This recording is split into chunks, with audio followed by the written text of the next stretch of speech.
Bom dia, boa tarde, boa noite, independentemente do horário que vocês estejam nos ouvindo, sejam muito bem-vindos ao VimoCast. Estou eu aqui, ao lado da nossa queridíssima e amada Su. E hoje, Su, eu tô vivendo meio que uma questão um pouco nostálgica. Porque apesar da gente já estar aí para mais de 30 episódios, a nossa convidada de hoje seria a nossa primeira convidada. Na realidade, ela foi a primeira convidada.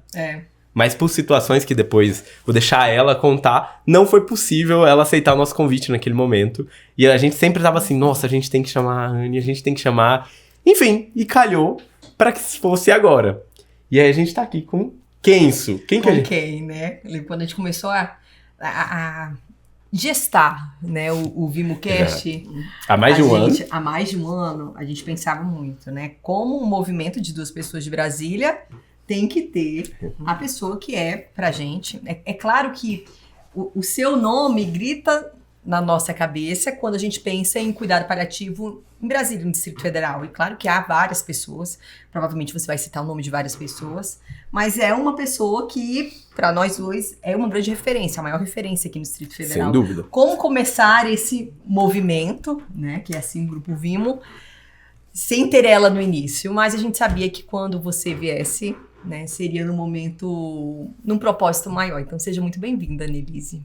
Obrigada, uma alegria estar aqui. A gente estava aqui lembrando desse momento, né, Rony, de um ano atrás, e desse convite que no momento não foi possível, mas agora estou aqui, né? Ô, Anne, assim, fico até emocionado para te apresentar, e eu acho que não tem palavras, mas para mim eu vejo, assim, vou falar a definição de quem é a Anne para mim, que é a fundadora do cuidado paliativo aqui em Brasília. Para mim, eu vejo assim, que estabeleceu a base. Mas muito além disso, você é uma pessoa que é referência para nós como pessoa, como ser humano. E a gente gosta, como bons paliativistas, de saber um pouquinho da biografia. Então eu gostaria de te perguntar, quem é a Annelise? Nossa, né? Eu acho que a Annelise é uma pessoa em constante aprendizado, sabe? Cada passo que eu dou assim, na jornada da minha vida, eu percebo que eu sei menos e tenho tanto a aprender, né? E do quanto nós precisamos todos estar juntos para poder dar esses passos com mais solidez, né? Então... eu sou Annelise, ou Anne, como você falou, para muitos. Nasci no sul de Minas, cheguei nesse planetinha aqui, numa cidade chamada Lavras. Gostava que me chamassem de Annelise de Anne. Era a forma que eu gostava quando criança. E filha da Luísa e do Rolf. Meu pai faleceu, eu era muito novinha, eu tinha 9, 10 anos de idade. Mas hoje eu identifico assim, marcas profundas dele na minha história, na minha trajetória. Era um cara idealista, desbravador na área de trabalho dele, estudioso, sempre tentando fazer algo diferente, muito aventureiro. Esse meu lado de trilheira, de gostar de mato, de aventura, de perigo, de desafio, vem muito dele. E tive a bênção de ser filha da Luísa. Minha mãe, assim, eu não consigo pensar em um ser com mais luz do que ela.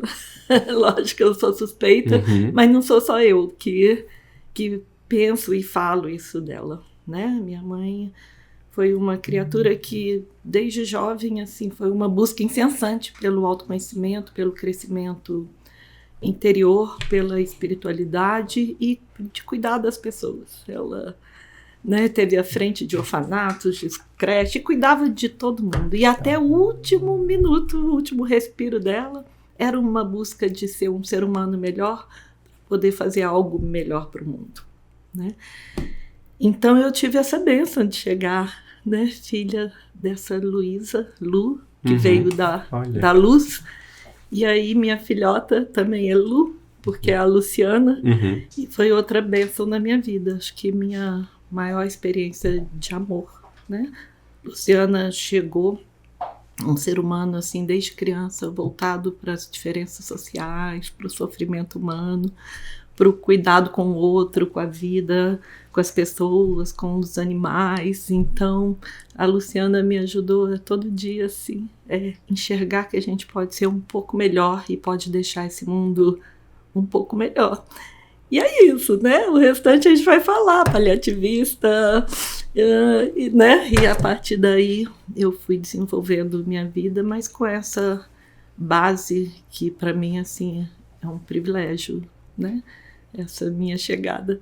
O ano passado eu fui a Lavras, início do ano, e aí eu parei o carro, assim, na entrada da cidade, tinha faixa e chorei 2 horas. Falei, gente, foi aqui que eu cheguei nesse mundo, dentro de um campo, assim, de muito amor, sabe? De gente muito especial. Só tenho a agradecer. Então, essa é um pouquinho de mim. Aprendendo cada dia um pouquinho mais, né? E vamos aprender até o último suspiro, né? E é isso. Que lindo, Anne. E como foi o seu encontro com a medicina, com o cuidado paliativo? Isso é uma longa história. Com a medicina, ela que me encontrou, não fui eu. Né? Eu nunca pensei na minha vida, antes da universidade, em fazer medicina. Nunca mesmo. Eu tinha, desde criança, a certeza absoluta do que eu faria, que seriam 2 cursos, porque para mim um era pouco, né? Desde novinha, que era psicologia e serviço social. Então, passei minha vida, minha adolescência envolvida. Eu participava de muitos projetos sociais na minha adolescência, vivia nos morros. Lá em Lavras isso era uma coisa muito forte, nos grupos que eu participava. E essa coisa do estudo da mente humana. Há pouco tempo, quando eu mudei de uma casa para um apartamento pequeno, eu achei uns livros, e tinha livro assim, com data de quando eu tinha 10 anos de idade, sobre psicologia transpessoal, psicotrans, pararã. Então eu amava isso. E também tinha minha mãe, muito envolvida com esses 2 aspectos. Então eu ia fazer psicologia e serviço social. Me inscrevi na UFMG para psicologia, na UFMG e serviço social na Católica, fazer um diurno e um noturno. Mas como eu tinha morado em Vitória, e minha mãe sempre ia lá resolver algumas questões, uma amiga convenceu ela para eu me inscrever na Universidade Federal do Espírito Santo. E eu lembro que ela ia viajar à noite e falou, inscreve, Anne. Eu falei, mãe, mas as federais são na mesma data, não dá para eu fazer em BH, em Belo Horizonte e em Vitória. Não, escreve. Aí eu fiz uma procuração, vocês não conhecem, uma maquininha de datilografia assim, que a gente usava, não precisava nem para cartório, datilografei, é uma procuração. Aí falei, mãe, mas eu coloco psicologia ou serviço social, que lá eu tenho que optar. Ela falou, fecha o olho, deixa o que vier de cima, o que for maior, guiar essa escolha. Eu falei, tá bom, fechei o olho, escrevi, e nem li, entreguei para ela. Falei, também eu não vou para lá, vou para Belo Horizonte mesmo. E aí foi isso. Fui para BH fazer a prova era domingo, sábado, 6 horas da tarde, sozinha, com 17 anos, corri para a rodoviária, comprei uma passagem com o pouco dinheiro que eu tinha, para chegar em Vitória 6 da manhã, tinha que estar na universidade 7h30 para fazer o vestibular, não tinha dinheiro nem para táxi, parar na rodoviária, e isso eu fiz, corri, cheguei igual aquelas cenas de Enem, o povo correndo, entrando na sala. Fechando o portão. A hora que eu abri minha prova para fazer, estava escrito medicina. Eu não sabia. Chorei. Eu falei, eu não quero medicina. Eu quero psicologia ou serviço social. Mas peraí, você escreveu e não percebeu? Não, aquela hora que ela falou, fecha os olhos e deixa se guiar por um ou outro, mas seria um dos 2, né? Eu escrevi medicina, algo em mim escreveu medicina, eu não vi. Chorei muito, porque eu não falava, não quero. E aí fiz a prova, né? Tava lá, né? Não tinha como voltar para Belo Horizonte. Né? Deixei minha mãe maluca, né? Porque viajei sem falar, correndo, ligando de orelhão. E aí eu fiz medicina. A medicina chegou assim. Nossa. E o cuidado paliativo, que dessa forma intensa que eu tô imaginando, com a medicina... Também foi assim. Imagino. Também foi assim. Todas as grandes escolhas na minha vida não vieram da minha mente consciente, sabe? Vieram de outro ponto. Então, durante a universidade... Não sei, acho que é um campo que transcende o físico, né? Alguns podem chamar de de luz, de amor, de energia, de vida, de Deus, de transcendência, eu acho que é algo que vai além do material, do que está aqui, né? Durante a faculdade eu decidi então que eu faria psiquiatria, mas não deu certo. Eu tive experiências muito tristes, assim, com a psiquiatria em Vitória, que são longas histórias. E formei, vim para Brasília fazer residência. Na minha época não tinha várias especialidades que a gente tem hoje. Não tinha medicina de família, não tinha geriatria, não tinha um monte de coisa. A gente está falando década de 90? Eu formei final de 87, 38 anos atrás. 38, exatamente, quase 40. E não tinha nada disso. E eu falei, meu Deus, eu não quero fragmentar uma pessoa. E aí eu não tinha muita escolha. E aí fui fazer clínica médica. Falei, talvez seja melhor. Vim para Brasília, também de uma forma inesperada, que é longa. Fiz residência no HUB. E falei, e agora? O que eu faço? Entrei na secretaria, final de 89. Entrei antes, mas tive que refazer, porque na época eu não podia fazer residência e trabalhar na secretaria. Aí no outro eu fui para pedir para ir final de fila e entrei final de 89, no final da residência.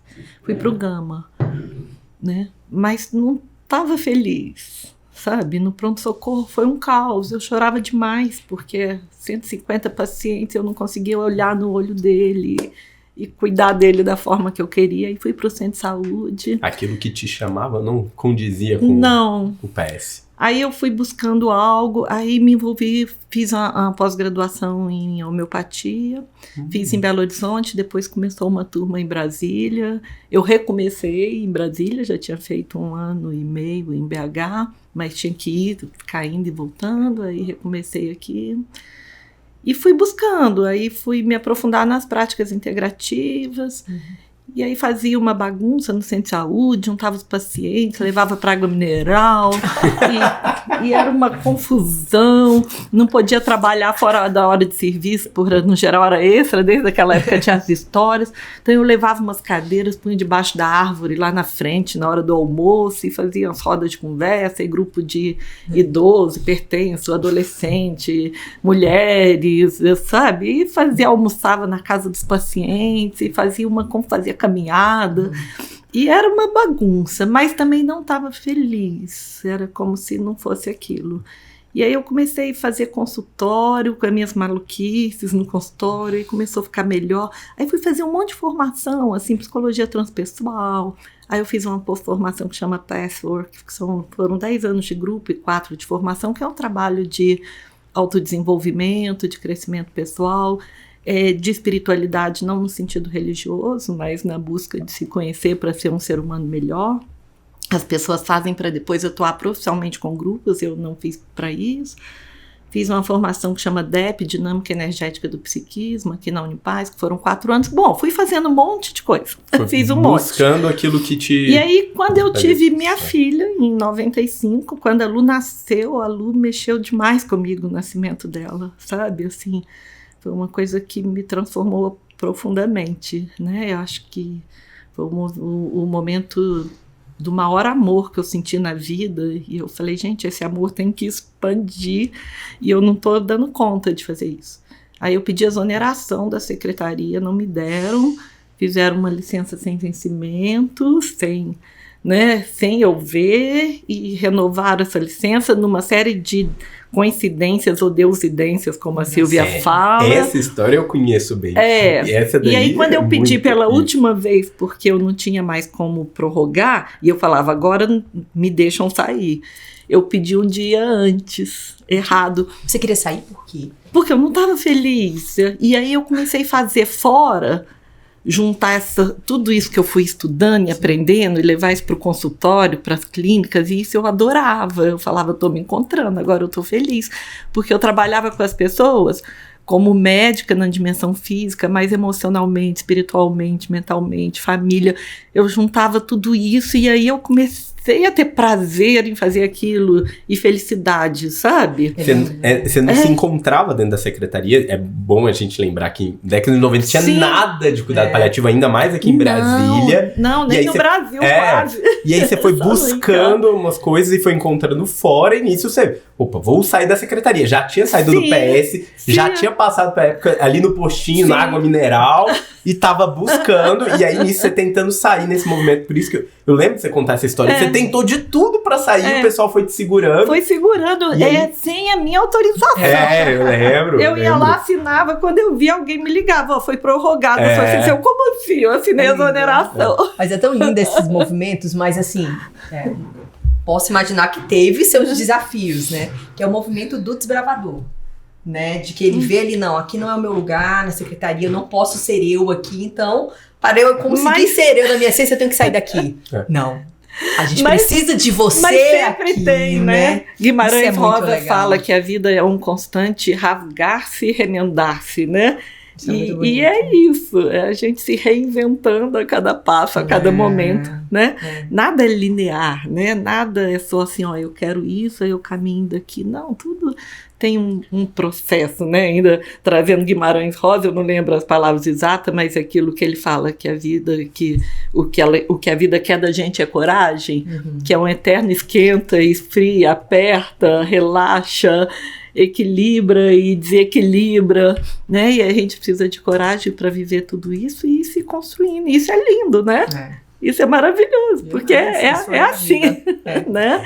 E assim, só fazer um paralelo antes, Anny, talvez para quem tá ouvindo a gente trabalha com os internos, residentes, hoje, que a gente já tem áreas tão estruturadas, os residentes, na realidade o menino entra na medicina, aí eu quero fazer tal coisa, e ele só vê como se fosse um único caminho, uma coisa muito fechada. E a vida se mostra, enquanto você vai vivenciando, que não é isso. É esses vários caminhos diferentes, assim, e que você precisa ter coragem para buscar aquilo que realmente te toca. Onde tá o seu te toca hoje, aqui agora, porque às vezes o que tocava ontem, hoje já mudou. Exatamente. Né? Tem outra frase que eu gosto muito, né? Outra citação que é esse: caminhante, não existe o caminho se faz ao andar. Né? Isso é lindo. Eu como trilheira, né? Também dos matos, das trilhas, o caminho é cada passo. Você não sabe o que vai rolar no minuto seguinte, no instante seguinte. É isso. São trilhas, não trilhos, né? De trilhas, fixo. E às vezes as direções mudam. Você tem na sua mente um trajeto já pré-definido, mas isso muda, porque chega aqui, você olha para o lado, nossa, ali tá tão lindo, vamos para lá, sabe? A trilha para mim, né, eu como trilheira, é um paralelo assim com a vida maravilhoso, sabe? Ela nos desafia, nos mostra que a gente pode o tempo todo mudar, refazer e viver cada instante, cada passo, e a beleza e a plenitude de cada paisagem e de cada dificuldade, né? E ver assim, eu dei conta, eu consegui, eu escalei essa montanha, cara, foi difícil, mas eu cheguei aqui, aí eu tenho essa vista que me tira o ar, né? E aí você tava comentando, né, que não estavam te deixando sair, que aí teve o dia errado. Vou tentar resumir, né, que o nosso tempo é curto. Eu assinei no último dia da minha licença-prêmio, e eu sabia que... Licença-prêmio não, licença em vencimento. E eu sabia que aí não tinha como mais, que a lei não permitia mais prorrogar, né? Então assinei e fui embora trabalhar normalmente. E aí no final da tarde me ligaram da secretaria. Doutora Nelise, olha, infelizmente a senhora assinou hoje, mas hoje a senhora ainda está de licença, então não pode, a senhora tem que vir assinar. Porque eu assinei no último dia. Só tem que vir assinar amanhã. Eu falei, não dá para mudar, não, porque rasura. Antes era tudo no papel, né? Rasura, não pode. Então só tem que vir amanhã. Eu falei, tá bom, amanhã eu vou. Pode ser à tarde, que eu tinha uma série de compromissos. De manhã, falou, pode. E nessa manhã tudo aconteceu. Né? Eu tinha mudado para o Sudoeste, tinha uma semana, tentei cortar, meu consultório era ali no final da Zanorte, tudo meu era por ali, tentei cortar caminho ali pelo setor militar, errei, caí lá na frente do hospital de apoio, saí, aquela luz ficou brilhando na minha frente, quando eu já estava, sabe, lá era onde hoje é Leroy Merlin, era um Carrefour, eu voltei, Fui lá, fiquei olhando para aquele hospital. Aí cheguei, tinha uma reunião, me ligaram que não podia acontecer, uma amiga, porque ela estava lá no hospital de apoio, conversando com o diretor, porque alguém tinha tido um acidente. Outra me ligou para ajudar a conduzir um trabalho dentro dessas formações que eu estava fazendo, e falou que seria no hospital de apoio. Bom, foram 5, 6 citações do hospital de apoio numa manhã. Você nunca tinha ouvido falar? Eu nem tinha ouvido falar, e eu tinha passado lá de manhã, tinha voltado. E aí eu saí desse momento todo, antes de ir para a secretaria, eu bati lá. Falei, posso conversar com o diretor, doutor Cid, querido? Sabe, né? É lindo, né? E aí ele me recebeu, né? Ele fala, querida, ele sempre chama filhinha. Fala, filhinha, o que foi? Aí eu falei, é porque eu errei o caminho, fulano ligou, ciclano, parará. Ele, então você quer vir para cá? Não, eu tô indo para a secretaria assinar a minha... Tá, mas você veio aqui...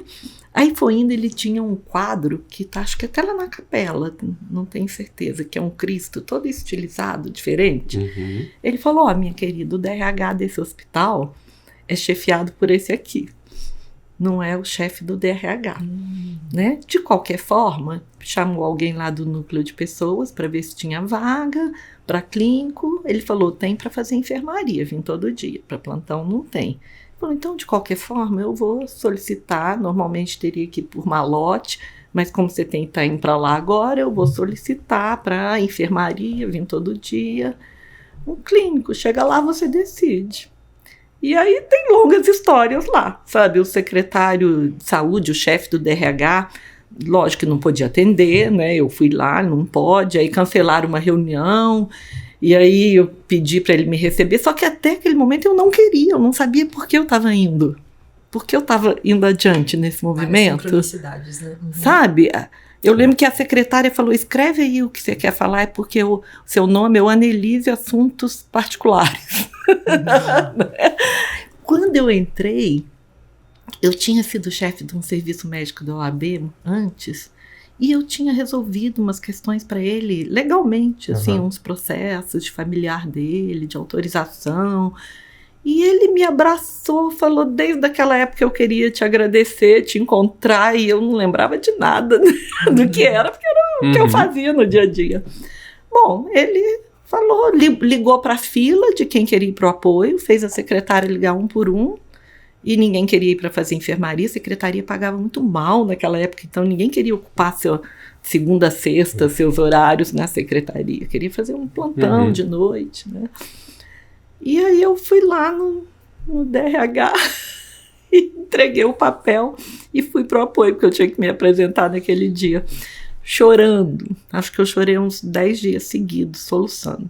Falava, por que eu tô aqui, entendeu? 3 anos fazendo desligamento da secretaria desde que assinou. Chorava. Porque era área de reabilitação, a lá era reabilitação feminina, a B reabilitação masculina.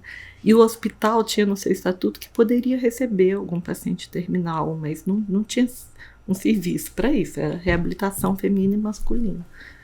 E eu passei aqueles dias iniciais em lágrima, ia para casa soluçando no carro, porque tive que desmarcar tudo que eu fazia. Até o dia que chegou uma paciente. Vou chamá-la de Dona Maria, o nome era outro. Até o dia que ela chegou, aquela gritando de dor, viciada em Dolantina, fedida ao extremo, que o cheiro, né, irradiou para a ala inteira, difícil, pedia remédio o tempo todo, né, um estado de sofrimento, de revolta, agredindo as pessoas, e aí foi literalmente pro último quartinho lá no fundo, não tinha genética ali lá, então tinha um apartamento lá no fundo, então foi para lá, e aí a dificuldade de alguém assumir ela, porque era uma paciente difícil, fedida. As pessoas lá eram muito queridas, mas era algo novo, né? As pessoas do apoio sempre foram muito queridas, mas aí eu falei, eu vou. E aí eu fui. Ela foi uma mestra na minha vida. Primeiro eu tive que estudar, assim, ela tá gritando de dor. Como é que eu vou cuidar da dor dela? Ela tá cheirando mal, como eu vou cuidar desse odor? E aí comecei, não tinha nenhuma literatura no Brasil, aí comecei a buscar, não sabia o que era cuidados paliativos, não tinha ideia. Comecei a buscar, tinha um manual da OMS sobre tratamento de dor, aí vi que tinha coisa na Inglaterra, na França, na Espanha. E além disso tudo, de aliviar esses sintomas, a gente sentava uma do lado da outra e foi uma troca de experiência e de vida, uma coisa assim mais maravilhosa. Aquilo ali foi transformador na minha vida. Essa história eu já devo ter contado em alguma das minhas aulinhas, mas eu lembro que a janelinha era voltada para onde hoje é a piscina ali, mas ele era um campo mais vazio, de cerrado. E como aqui em Brasília a gente tem essas estações da seca, né? Em seguida a primavera, que em uma semana transforma tudo. Eu lembro que tinha uma árvore lá fora que cada dia estava mais seca. E ela olhava para aquela árvore todo dia e falava, sou eu. Cada dia morrendo um pouquinho. Cada dia mais seca. Aí não tinha mais flor, não tinha mais folha. Os galhos estavam secos. E todo dia eu chegava, ela me mostrava a árvore. E aí veio o milagre da primavera, da chuva. Eu lembro que eu cheguei, me sentei ao lado dela e nós duas olhamos para fora. A árvore estava florida. E nós duas choramos, não falamos nada, nem falamos da árvore. A gente só se abraçou, sabe? Chorou bastante junto. Foi um momento, assim, de transcendência, acho que de amor profundo. É como se naquela época, para ela, naquele momento, aquilo fosse a cura. Eu sou essa árvore florida, esse ser com vida. E ela morreu, acho que 2, 3 dias depois, mas plena, até choro, né? Assim, plena, né? Curada de uma dor muito profunda, né? Lógico que o sofrimento é inerente, né? Mas algo transcendeu, né? Naqueles últimos momentos, né? Ela passou por um processo de ressignificação de quem ela era. Isso é cura, né?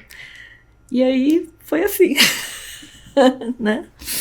E aí foi assim, aí veio o segundo, veio o terceiro, aí você começa a estudar e aí são longas histórias, né? Que se eu contar a gente fica horas aqui, né?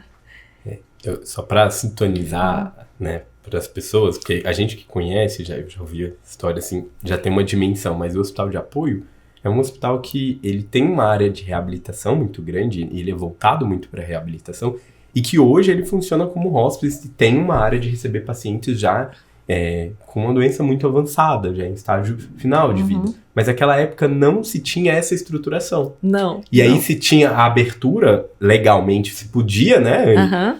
Mas não tinha ninguém para cuidar. E eu acho que foi nesse contexto que chegou... Tinha, mas a gente não sabia como cuidar. E é muito difícil, porque aí você confronta com o seu sofrimento, né?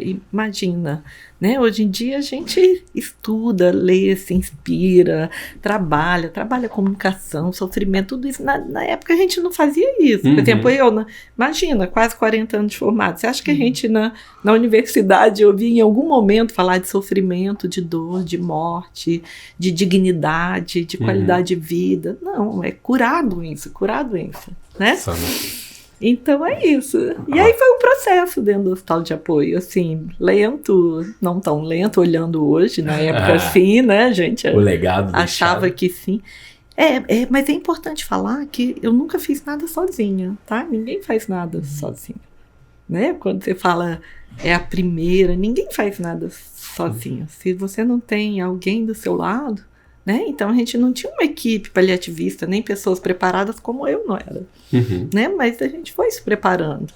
Eles foram se formando juntos, né? Lógico, aí vem assistente social, vem a psicóloga, vem o enfermeiro, vem devagarzinho, sabe? Enfrentando, né? No início tinha uma dificuldade, porque é difícil a gente se confrontar com nossa dor, o nosso sofrimento, e o outro espelha isso na gente. Então... né? Mas a gente foi aprendendo a fazer isso juntos e devagar, né? E se trabalhando, e se cuidando, e buscando. Na época a gente ia para os congressos de psico-oncologia, porque não existia de cuidados paliativos, né? Então tinha psico-oncologia e cuidados paliativos, começou a ter, tinha a associação ABCP, Associação Brasileira de Cuidados Paliativos, que era uma psicóloga que trabalhava muito essa coisa da interdisciplinaridade, antes da INCP, então assim, tinha o padre Léo Pessini, que eu conheci pessoalmente, que era um bioeticista, aprendi demais, devorava os livros dele, e tinha gente fazendo, a gente aprendeu juntos. E era isso que eu ia te perguntar, porque desde a Dona Maria, desde o caso da Dona Maria, até a criação da residência em 2013, com o Humberto, você, a Thaís, foram um pouquinho mais de uma década ali, né? Eu acho que foi uma década. Eu cheguei no Hospital de Apoio em 2019. Não, Desculpa. 1999. 1999. Isso. Oxi. E a 1999. E a residência foi em 2013, que aí onde foi, não foi isso? Então isso foi o quê? 14 anos depois, né? E aí foi esse período que se não tinha, a NCP, se eu não me engano, é 2009, alguma coisa. A NCP foi 2005. 26 de fevereiro, dia do meu aniversário. Eu não fui porque minha mãe estava no final de vida dela. Então o Hélio Bergo, na época, estava no núcleo de cuidados paliativos, ele foi representando Brasília, acho que a Zali também estava em tratamento de saúde, e eu estava, mas foi no dia do meu aniversário também. Né? Muitas coisas são no dia do meu aniversário. E aí foi esse processo, você encontrou, vendo assim, né, você encontrou um solo fértil ali, possível, mas ainda sem um aparato adequado, e foi buscando junto com outras pessoas para formar isso e construir. E aí, acabou combinando, eu falo que a residência é um marco, porque a Thaís me fala, né, quando a Thaís Boaventura, um beijaço pra ela, que ela fala assim, a Anne me chamou pra compor, que precisava de um supervisor de residência, mas que eu não tinha também, ela não tinha estruturação em relação ao cuidado paliativo, né? E aí, ela fala, né, eu me formei paliativista como supervisora do Humberto ali na primeira residência e fui tudo junto, né, pra conseguir estruturar isso. A Elaine e a Thaís foram as primeiras estagiárias, porque eu comecei, entre muitas, dar aulinha nessa secretaria inteira, escola, até nível médio, fundamental, CEUB, eu ia dar para meninos de 15 anos, mas que tiveram frutos maravilhosos, né, o povo, você é louca, falar de morte para menino, E aí eu comecei, eu entrava nos hospitais da secretaria, nos meus horários de folga, ia pronto-socorro, me enfiava nos porões de todos os lugares. E aí a Elaine achei uma aulinha minha na clínica médica, ela era residente da Onco, que ela disse que estava passando, viu uma sala cheia de gente, ela entrou e sentou, e eu estava dando uma aulinha. E a Thaís, a Alice, que era preceptora da residência... Alice? Maria Alice foi minha colega de residência, de clínica médica. Então, a gente engatou o estágio para residência de geriatria e de onco, que a Elaine brigou para ter estágio depois que ela fez essa aulinha. E as duas chegaram no mesmo mês juntas. Foram as primeiras estagiárias da onco e da geriatria. Aí, nossa, foi lindo demais. As duas trabalharam, acho que o mês que a gente mais trabalhou. A gente admitiu mais de 60 pacientes no mês, mais de 30 óbitos. A gente saía de lá 10 horas da noite, elas comigo, sabe? Trabalhando e chorando e rindo e fazendo o que a gente dava conta, como estagiários da região que geriatria. E aí a gente falou, nossa, isso é bacana. E aí começamos, não, vamos colocar clínica médica, medicina de família. E aí começamos, mas não existia cuidados paliativos como área de atuação no Brasil, então não tinha como criar um programa, era estágio ou curricular ou optativo. Aí começamos a criar liga, trazer aluno, a Ruth de Sobradinho entrou para a gente levar para a ESCS, e aí foi, me infiltrei na Liga de Saúde e Espiritualidade, e a gente foi fazendo esse movimento. Aí teve uma reforma no hospital que ficou um cantinho que era lá das crianças onde a aula ser, agora metade daquele espaço. Aí a gente pediu para levar os pacientes para lá, que nessa época tinham 4 pacientes, não me lembro ao certo. E aí foi a reforma, as crianças foram para lá, teve que esvaziar, então a reabilitação foi só para B.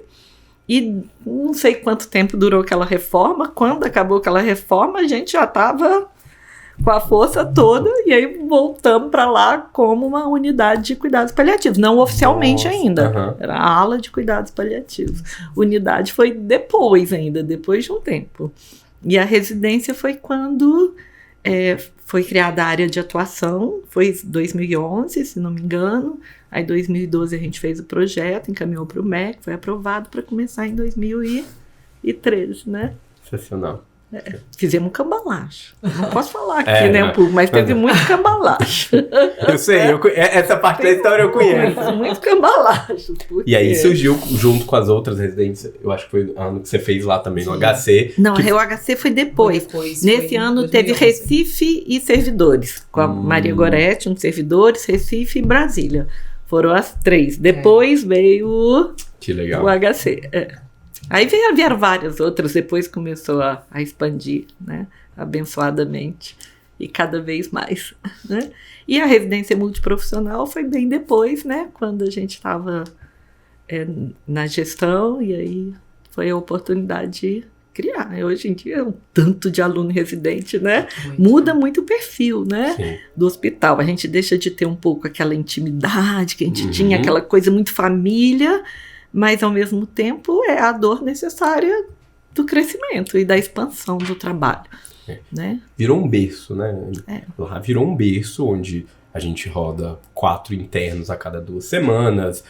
Tem residentes que rodam mensal, mas, assim, por mês rodam mais de 10 residentes, de várias especialidades diferentes. Formam-se 3 residentes de cuidados paliativos a cada ano. Então, assim, virou um berço. Rodam os residentes de enfermagem, residente de físio, residente de serviço social, de todas, tudo, né? Nutri. Então, assim, virou um berço que tem espalhado para o DF e para as regiões, né? Hoje tem residentes do apoio aí em várias cidades do Brasil, né? Então, realmente, isso que começou lá em 99, com o caso da Dona Maria, que não sabia a forma de cuidar, essa estruturação, que foi estruturando, virou isso realmente um berço aí, mandando pra mim. Né? Porque é um processo como tudo. Eu fui à Inglaterra na época, que nem uma doida, acompanhar um paciente da ala B com esclerose lateral amiotrófica, que assim, na sexta pediram alguém para ir na segunda, eu ainda tinha formação na Unipaz, sábado, domingo, passaporte, não tava, uma loucura. Aí conseguiram, a embaixada conseguiu arrumar tudo.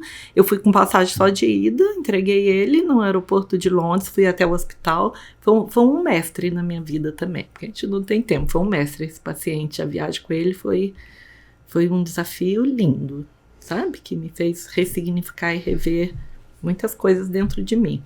E aí eu fui lá para a embaixada, a Dida, na época, tinha perdido a mãe dela, tinha morrido com câncer, então me ajudou, abriu as portas para eu visitar os hóspices extraoficialmente, não como médica, não podia fazer nada, só e visitei, tirei um monte de foto, aquelas maquininhas de filme ainda, perdi tudo, né, analógicas, fiz um monte de loucura, né, nesse meio tempo, porque eu queria aprender, e fui para o INCA, e a gente não conseguiu liberação na época, e eu tirei férias, fui pro HC4, que era lá em Vila Isabel, no Morro do Macaco, ali, passei um mês ali, junto com a Zali, mais uma enfermeira do base, e a Nádia, que é anestesiologista, e também foi nessa época, passamos um mês lá no Rio, aí fui conhecer um serviço que tinha no Rio Grande do Sul, um serviço de dor em Jaú, São Paulo, aí comecei, falei que ir atrás de quem faz isso para aprender, né?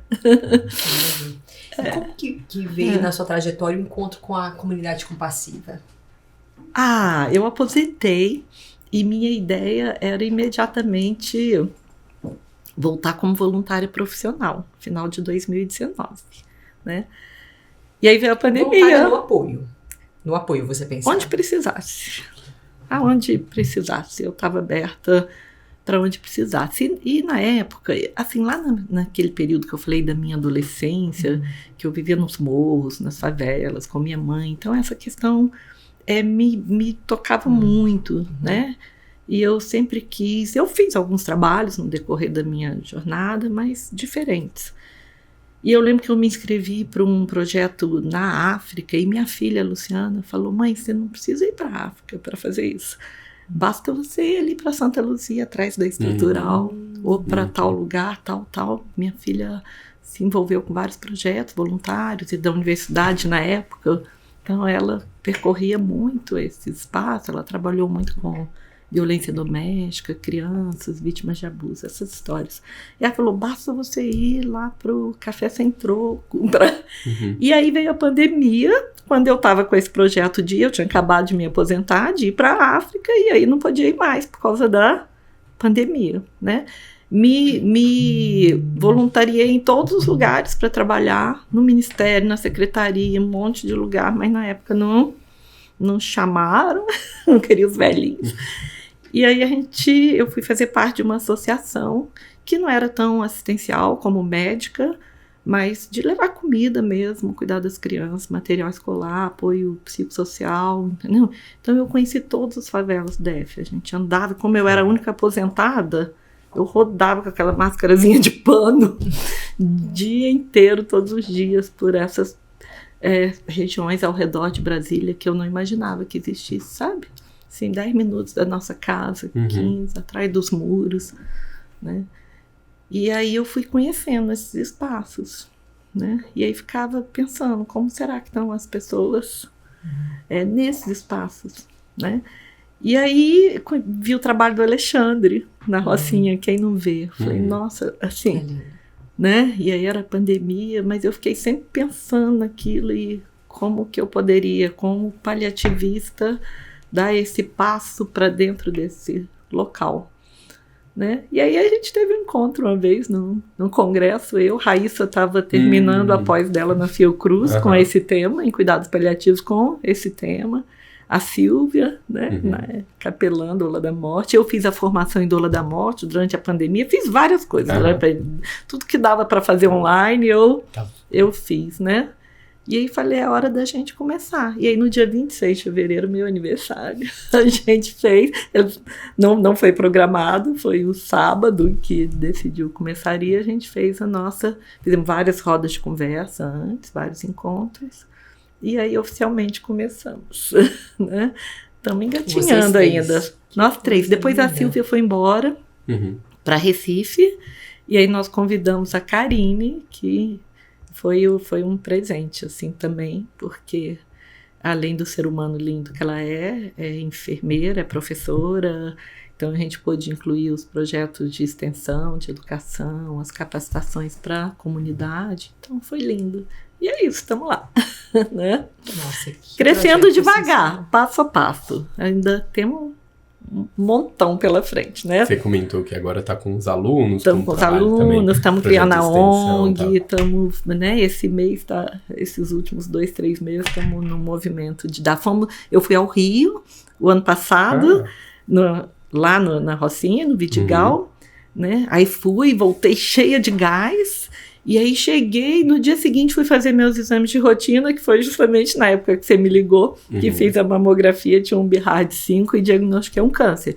Então a gente teve que desacelerar, foi quando a Silvia foi embora também. Junto com isso. A gente teve que dar uma desacelerada, a Raíssa estava terminando a pós e um mestrado ao mesmo tempo, mas a gente não parou não. Eu lembro lá no apoio que eu falava muito, tinha a época da gente bater bolona e a época de bater bolinha baixa, mas nunca deixar a bola que bonita parar de quicar, sabe? E aí foi a época da gente bater bolinha baixa, mas não paramos. Eu fui ao Sol Nascente, eu tinha 2 semanas de operada, fui durante a rádio, fomos fazer aulinha em UBS, fomos fazer reunião, fomos para o Conselho de Saúde, a gente não parou, a gente só bateu uma bolinha mais baixa, né? E esse ano estamos querendo voltar a bater bolão. Agora em setembro nós fomos as 3 lá no Alexandre. Olha. Eu, Raíssa e Karine acompanhar o mutirão da Rocinha e do Vidigal agora em setembro. E aí voltamos, né? Gás. De novo, cheia de gás. E Anne, você tocou nisso, né? A gente comentou no início, né? Que a Anne era para ser a nossa primeira convidada, mas sabe o comando de tudo. E aí, quando eu te liguei, fazendo o convite, eu lembro exatamente. Aí você, nossa, muito honrado e tudo, mas depende, porque eu tô com os exames, e aí vai depender do resultado, tudo.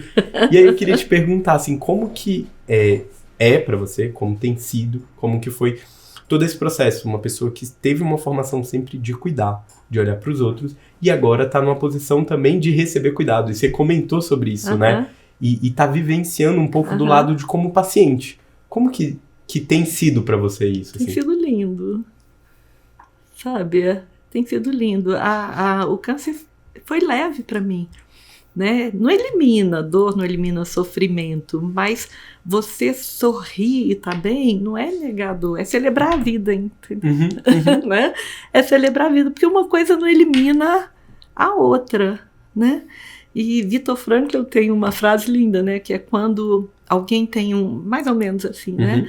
Quando você tem um porquê, você enfrenta qualquer como, né? Então, se existe uma compreensão da vida, né, como um processo de eterno aprendizado, de ressignificações, eu acredito que seria bom que a gente não precisasse disso, que a gente desse esses passos, sabe, a partir do amor e da luz, mas nós somos humanos e a gente não dá conta.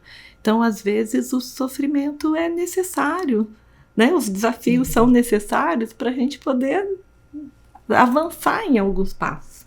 Foi curioso que quando eu terminei a DEP na Unipaz, eu escrevi um trabalhinho que tinha que escrever e era Câncer da Dor ao Dom. Esse foi o tema. Isso lá...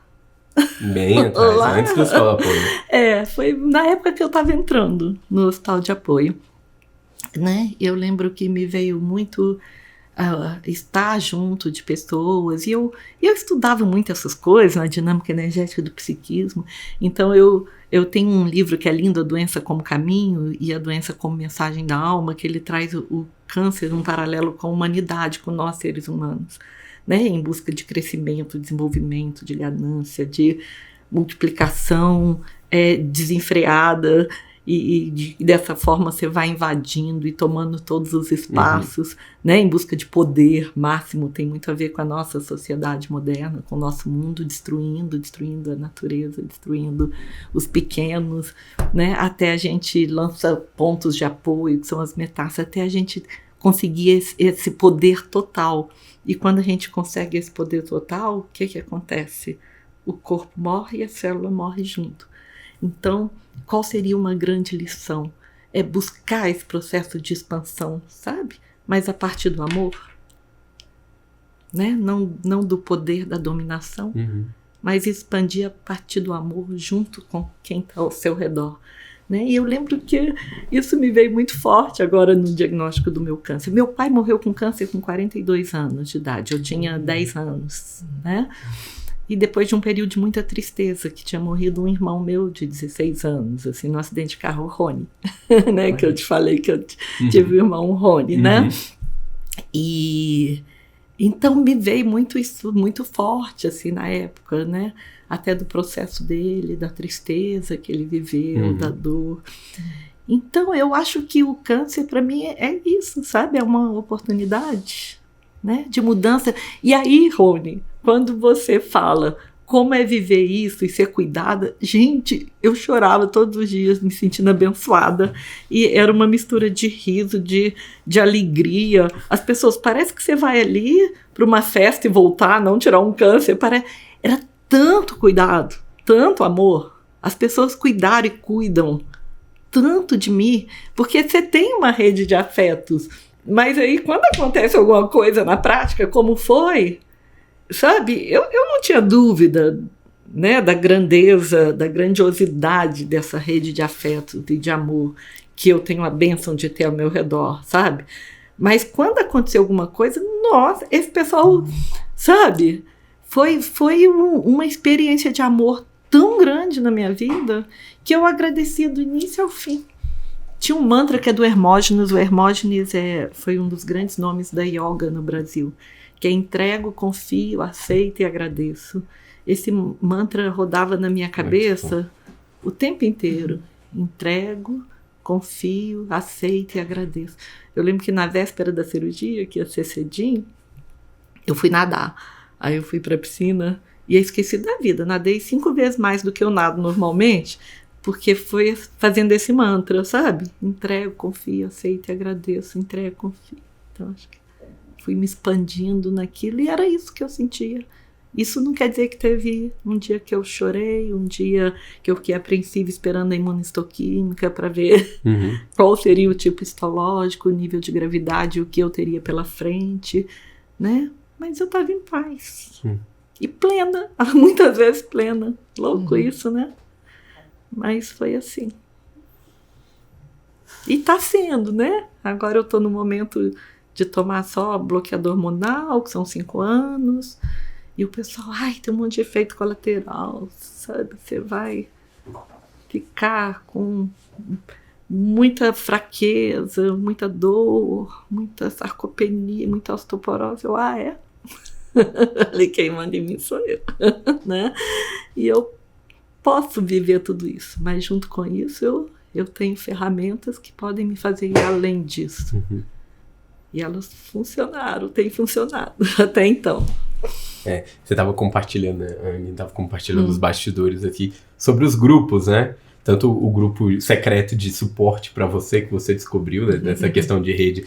Quando você foi colocada lá, porque estava tendo briga para quem ia cuidar da Anne, aí não tive que colocar a Anne. Foi muito engraçado, porque eu não fazia parte desse grupo. Aí Luciana, minha filha, né? Mãe do céu, eu não consigo coordenar esse grupo, não. Você vai ter que entrar lá, que o povo tá brigando. Eu falei, se vira, eu não vou entrar nesse grupo, não. Né? Brigando para ver quem ia dormir, escala, sabe? Aí umas me mandaram mensagem, não entrei em escala nenhuma, eu vou na sua casa a hora que eu quiser, eu fico com você a hora que eu quiser, o tempo que eu quiser. E o pessoal, não, só 2 por plantão na minha casa, né? Senão ela vai cansar. Falou, não, nós vamos. Tinha dia que tinha 10, 15 lá dentro, né? A gente dançando e celebrando a vida e se abraçando e falando das questões mais profundas nossas, comendo pão de queijo. Muito bom. E você estava compartilhando também porque quando a gente acaba tendo nessa situação como paciente, a gente convive com vários pacientes, seja no momento da fila para biópsia, no consultório, ou seja em pessoas falando. E você compartilhou também de uma vivência assim, porque você, claro, já com uma visão de médico, de profissional de saúde, mas principalmente com essa visão que você teve de uma construção de personalidade para isso do cuidado e de entendimento, com coping, né? Que o nome diz coping mesmo, esse lidamento, esse enfrentamento que você fez. Mas também teve contato com outros pacientes com uma visão completamente diferente e com muito desafio e difícil de visualizar diferente. E os trabalhos mostram isso mesmo. Todo paciente que está em survivorship, geralmente eles têm essa dificuldade de adesão à atividade física, que é uma coisa que você tem se empenhado ainda mais, apesar de você estar tendo. E como que foi esse contato com essa realidade tão diferente de pares, de tentar conversar, que você estava falando disso do grupo até? Ou melhor, é tão diferente assim? Acho que cada um vive a sua dor da sua forma e da forma que dá conta, né? Então, eu acho que cada um vai dando os passos que são possíveis e a gente tem que acolher e respeitar e estar junto, e estar do lado, né? O nosso papel é estar do lado.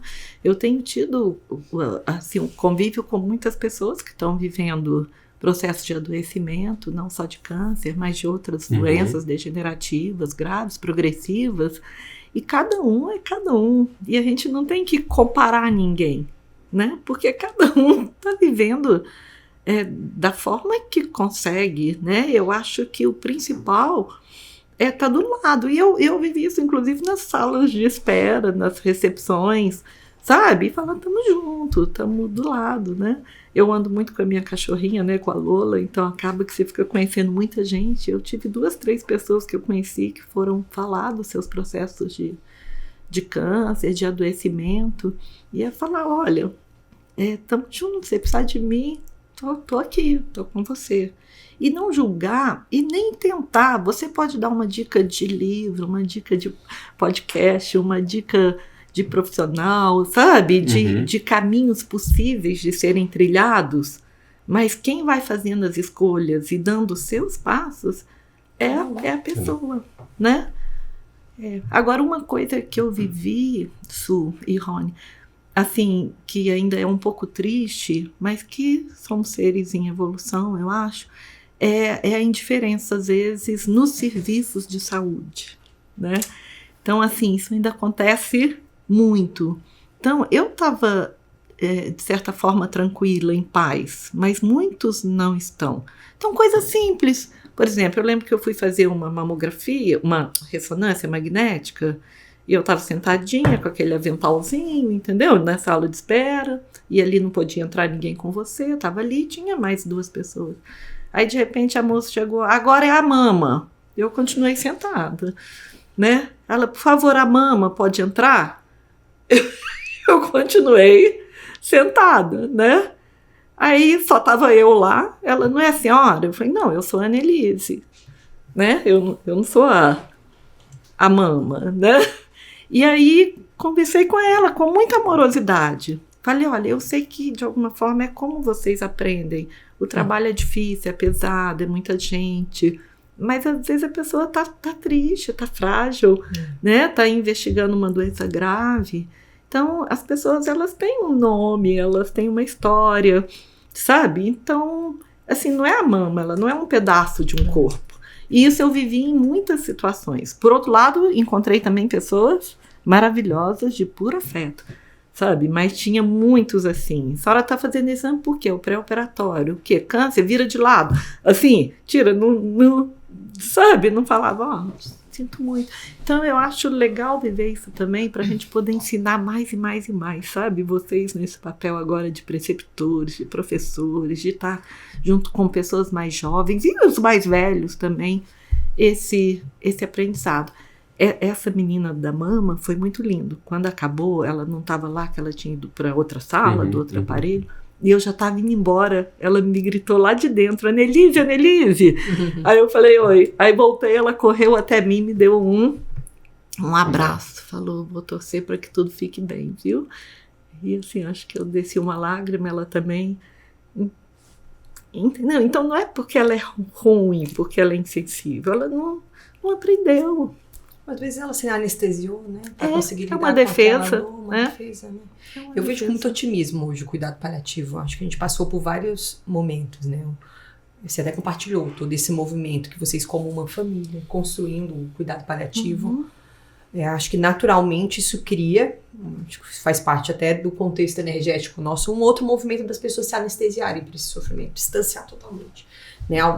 Por um lado, algumas pessoas se conectam àquilo, formam uma família, formam uma energia de amor, outras pessoas se desconectam e se anestesiam. Eu vejo com um grande otimismo o movimento agora do cuidado paliativo, de como eu consigo me conectar com aquilo e me retirar melhor. É porque o que cada um dá conta, né? A Elizabeth Kübler-Ross, ela falava que antes de você sentar diante de um paciente em fim de vida, né, ou diante de uma possibilidade da morte, você tem que trabalhar dentro de você os seus medos em relação à morte, ao sofrimento. Que se você não busca um trabalho interno seu, dificilmente você vai estar pronto para estar ali do lado de forma plena, inteira, amorosa, né? Porque aí vem isso que você falou, Su, né? Você se retira, a defesa, são os medos, porque aquilo ali vai confrontando a gente com os nossos medos, com a nossa dor, com o nosso sofrimento, com as nossas perdas, com as nossas mortes de todos os dias, de cada dia, e com a morte, né? Do corpo, da saída desse mundo. Então eu acho que a gente precisa, cada um do seu jeito, né? Pode ser como eu faço, que é na natureza. A natureza me conecta com o que, sabe, acho que eu tenho de mais divino e mais sagrado dentro de mim, né? Pode ser numa busca espiritual, numa religião, num esporte, num grupo, numa terapia, numa relação com os amigos, como for, não importa. Pode ser um pouco de tudo. Pode ser tudo, com a arte, né? Quando eu tô lá no Clube do Choro, estudando minha gaitinha e tocando e batendo um surdo, né? Cada um da sua forma, né? Mas a gente precisa encontrar uma forma, né, para fazer esse trabalho interno, de autoconhecimento, de transformação, de lidar com as nossas dores, com os nossos medos, com a possibilidade da nossa morte e de todas as mortes, né? E eu acho que muito do nosso trabalho e das nossas conversas aqui é sobre isso. Porque o primeiro passo é reconhecer. Reconhecer isso. Sim. Porque quando não reconhece, faz isso que a Su tá falando, que talvez a colega... Ela tem tanto receio sobre isso que ela distancia, ela só coloca debaixo do tapete. Mas isso não resolve o problema. Então é melhor assumir e buscar o que lhe faz bem. E aí, falando nisso, né, já caminhando mais pro final, nosso tempo tá apertado, a gente sempre pergunta, Anne, qual a sua forma de autocuidado? Você já falou várias, assim, mas se fosse deixar uma, né, uma forma de autocuidado, tem por exemplo, a minha corrida, a sua, o que você gosta de fazer que te conecta? Você comentou. Eu gosto de estar estar com as pessoas que eu amo. Eu acho que para mim, estar com minha filha, estar com os meus amigos, as relações de afeto, acho que nesse momento na minha vida é o que eu tenho de mais sagrado, sabe? E é lógico que eu tenho uma busca espiritual, não necessariamente religiosa, mas do encontro com o divino, encontro com o que é sagrado e que move. E a natureza me transforma, né? A natureza, eu, né, 2, 3 vezes por semana eu tô no mato, final de semana eu acampei, né? Porque eu falo que é meu templo, sabe? Quando eu olho para aquela cachoeira, para aquele rio, para aquela montanha, para aquele mato, para aquele... É como se ali meus irmãos de fé estivessem todos em comunhão, sabe? É um espaço onde eu me conecto com o mais sagrado em mim.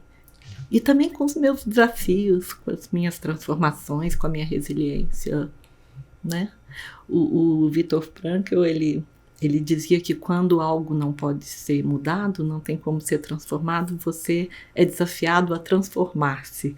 A trilha me traz muito isso. Às vezes eu vejo uma rocha, uma pedra enorme. Não, eu tenho que dar conta, e isso é na vida, né? Eu acho que todos os desafios chegam, né? Eu não tinha como mudar um diagnóstico de um câncer, e ok, então o que eu posso mudar dentro de mim? E é isso, né? Eu acho que isso é o meu sagrado. Esse processo de autoconhecimento, de superação das relações com as pessoas, da busca de quem eu sou no nível mais profundo e na natureza.